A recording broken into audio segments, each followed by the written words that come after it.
So I'll hear you or I won't hear you, but you don't care. You're busy doing other things. All right. This is my friend Max, and he's the guy who put the museum together. Have you seen the museum yet? I can't get over it. I think the Smithsonian is so jealous right now. No, it's something, man. The museum, I showed him, he actually... Don't ever say it's nothing, it's magnificent. It's magnificent. It's something that he didn't expect that it was going to be this, and I made it this, and it's actually 60%. There's still a lot more. We couldn't bring it over here because technical reasons, but what you see is what you get, and it's just something for the fans, because years ago when he had it at his house, his wife said, hey, do something with it, Max. And I'm like, okay, let me figure it out. Little by little, it grew into something, and I wanted the fans to show, because like I just told Stan, the only time anybody sees these effects is when it's given to them, it's in the paper, and you guys in Washington or anybody in the world, they see it on TV, but to actually see it, it's a different experience. And I live that every day when I see this stuff, and I wanted everybody to see it. So, you're proud of it? I love it, I love it. How you did it, I'll never know. It must have taken you half of your life. But every little drawing, every bit of artwork, every souvenir, every photograph, he's got everything. I'm sitting here, I'm a shell, my whole life is in the museum. And the funny part, guys, I made a mannequin, what was the movie called? Big Hero 6. You know how he looks like in that cartoon at the end? Yeah. I made a life-size one of him just like it, and it couldn't make it. So I have it at my house sitting in a corner, and I had a friend come in, and all of a sudden they see out of their vision, they go, oh, Stan, and they're like, no, it's not. And I go, you got Stan living at your house? I go, yeah, I put him in the corner when he misbehaves. My friend. But what do you think of the convention? It's not bad. It's a great convention. Any convention that would have my museum is the world's greatest convention.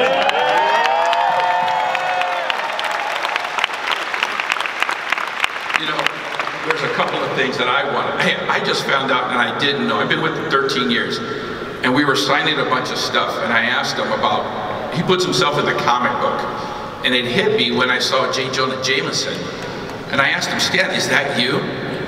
J. Jonah Jameson is me, but he's better natured than me. I have a worse temper than he does.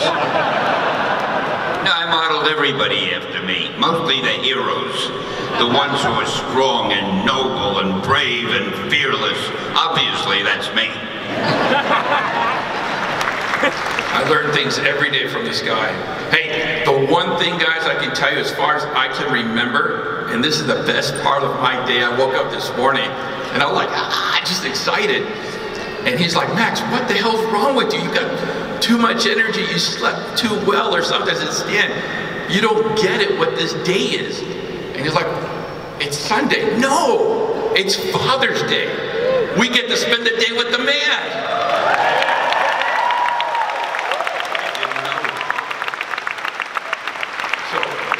Only thing I can say, Stan, I mean, it's great being with you, having fun, but happy Father's Day for me and the fans. Thank you, thank you. And a happy Father's Day to all the fathers out there, including you. Hey, so we're going to start it right off, guys. We'll start some questions. Wait a minute, I thought we were finished. What do you mean we're starting off? No. I've already done my bit. Can I go now? Never. Never. So we'll take some questions. But let's start with the questions for you. Ask them, you always tell me, ask them a question. Yeah, it seems to me people are always asking us questions. We should ask you questions. Who's your favorite superhero? All right, you may remain. You know, They fell out again. Damn hearing things. Say something. you're great. I heard you. We go through the airport. Now this one fell out. I should have a beautiful girl standing behind me, doing nothing but holding these things in my ear. I'm pretty sure there's Try some not to shake my head. If I don't shake my head, maybe they'll stay in. Don't make me move my head. I'm looking straight ahead. Let's start with right there. No, that's at an angle. Go ahead. So first off, I wanted to say thank you so much because me and my dad have really bonded over Marvel movies and Marvel comics since I was a really small one, and it's just so amazing to be able to meet you. So our favorite part of Marvel movies is when we see Stan Lee come across the stage in your various cameos. And I wanted to ask, which one is your favorite, or which one did you have the most fun filming? Which movie did I, or which cameo? I think the one with, oh gee, it's so loud. Hey, I'm not feeling up on him, I'm just adjusting the volume. I don't know what the hell he's doing back there. My favorite was the one with Thor.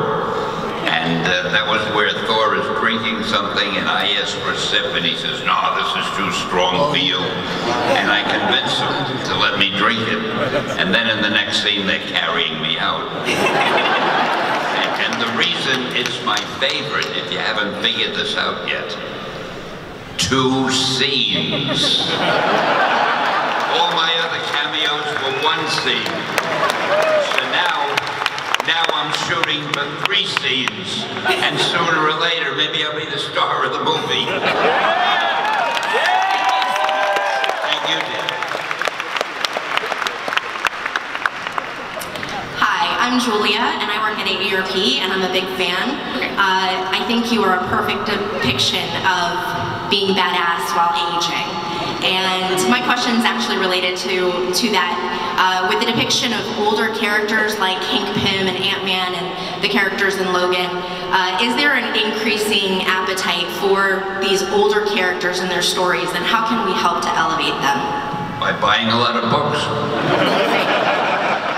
I don't know that there's an increasing appetite for older characters. See, what it is, when you write something, you try to make the characters as interesting as you can. If the writer can make the older characters interesting and make you care about them, yes, there'll be a great interest in them. If they just treat them like incidental characters and brush them off, then no. Everything depends on the writer and how the writer features the different characters. The writer himself or herself has to determine which character is going to be the most popular, which character is just going to be sort of a throwaway character. Unfortunately, in my cameos, I've been like a throwaway character, but I'm beginning to resent it. Thank you. But you're not a throwaway character. I mean, my favorite scene, guys, when we did the Guardians of the Galaxy. Did anybody ask you your favorite scene? This is my thing. Who cares about his favorites? Get up here. Listen, I go to all his cameos. I've seen them all, and I see the ones they never release. The one that I enjoyed the most watching him in is when he did the Guardians 2. He wears an actual spacesuit. So they tell him, hey Stan, you're going to be in, this is your scene and this is what you're going to do. Great, let's have some fun. So, but you got to go to wardrobe. He goes to wardrobe and he's thinking he's just going to wear something simple. They take out this big spacesuit, like a NASA spacesuit. He puts it on, no, he stands up, they put it on him, and then next thing he says, okay Stan, let's go. And he goes, I can't move. So they had to escort him. That's why the, what do you call the guy who watches? The what? The Watcher? Well, that's a good name for him. That's why the Watcher doesn't really do much. He can't move in that stupid outfit of his.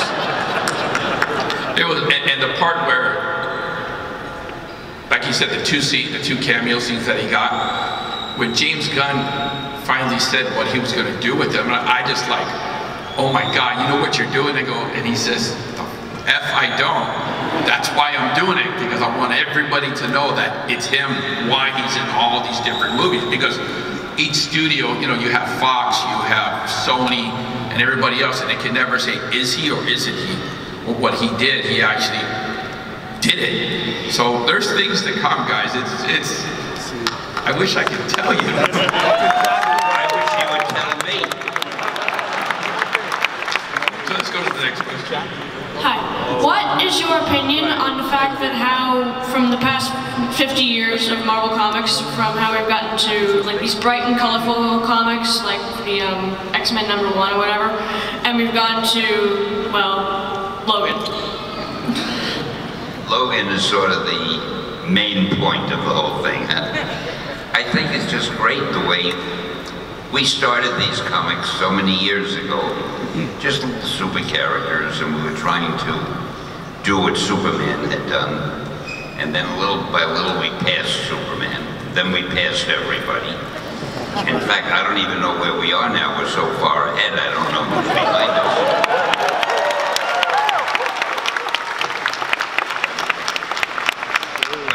Amazing, because these little comic books, which people decades ago had no respect for, have now become the most popular reading source in the world for people who are really hip, for the young generation, and that's wonderful as far as I'm concerned. I don't know how he feels about it, but he's a grouch anyway. Thank you. You're incredibly welcome. Go ahead. All right, stay the manly, sweet Christmas. Happy Father's Day. Thank you very much. Are you one of my kids? I can't say. They're all your kids, Dan. All right. Yeah, I grew up with you so much. I mean, you are like a father to me in a way. I'll have your allowance on when we leave. I wanted to let you know that actually I love the X-Men, I love mutants, I really love what they mean for being like the other in a society, especially as like a black guy. And I really love that they, where they exist right now in the current times that we're in. And I actually went to university. It really inspired me to study like evolution and stuff like that with the mutants and everything. So actually I'm working on a PhD right now. When I graduate, maybe I'm gonna get a job at Marvel where I can be like an advisor on like, you know,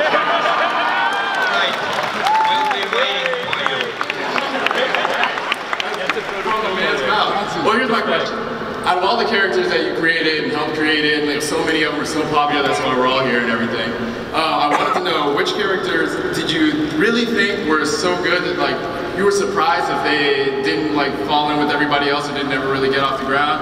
Or which characters did you maybe not have so much confidence in that actually turned out to be really popular? Well, the one I didn't have, it's not that I didn't have much confidence in them. I didn't know if the public, if the readers, if the fans would like them as much as I do. And that was the Incredible Hulk. Yeah! I love the Hulk. I remember Jack Kirby thought I was crazy when I said, Jack, I want you to design a lovable monster. And he did the best job you could ever imagine with the Hulk, and the thing fell out of my ear. Could you please put that back in while I... Oh, that's beautiful. Now I can hear myself. I hate not hearing what I say, because I hate missing any of these gems of wisdom. So the Hulk was really the one that I need absolute silence when I talk about it. The Hulk was the one that I wasn't sure about. The one that I was very, very sure about was Spider-Man.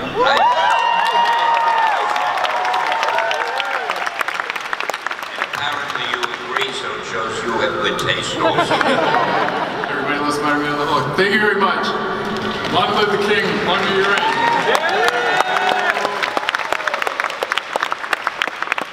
I'm currently writing a script for a Marvel movie. Can you do a cameo for me when I go to... Marvel people, does Marvel know that you're writing the script? Or are you keeping it a secret?